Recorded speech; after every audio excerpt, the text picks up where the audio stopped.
এই যে দেখছেন, এই গাছটি হলো আলু বোখারা গাছ। আলু বোখারা বিভিন্নভাবে ব্যবহার করা যায়। বিশেষ করে আমরা যখন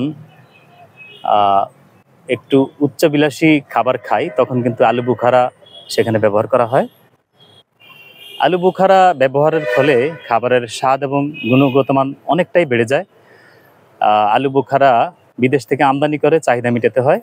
কিন্তু আমরা যদি এই বর্ষা মৌসুমে দুই একটা আলু বোখারার চারা সংগ্রহ করে আমাদের এই খালের পাড়ে, পুকুর পাড়ে, বাড়ির আঙ্গিনায় অথবা স্কুল, কলেজ, মাদ্রাসার মাঠের এক কোনায় দুই একটি আলু বোখারা গাছ লাগাতে পারি, তাহলে কিন্তু আমাদের যে আলু বোখারার চাহিদা মিটে যাবে। আপনারা জানেন, একজন মানুষ সুস্থ থাকার জন্য প্রতিদিন 200 গ্রাম ফল খাওয়া প্রয়োজন। আমরা যদি সেই ফলের তালিকায় এই আলু বোখারা আমরা রাখতে পারি, আমাদের যে ফলের চাহিদা অনেকটাই মিটে যাবে।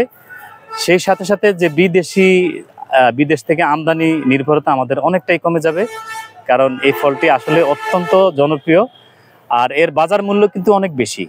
আমরা যদি বাণিজ্যিক ভিত্তিতেও আলু বোখারা চাষ করতে পারি, আমাদের দেশের আর্থসামাজিক অবস্থা উন্নতি হবে। এছাড়া আলু বোখারা দিয়ে অনেক উন্নত মানের আচার তৈরি করা যায়, বিভিন্নভাবে আলু বোখারা খাওয়া যায়।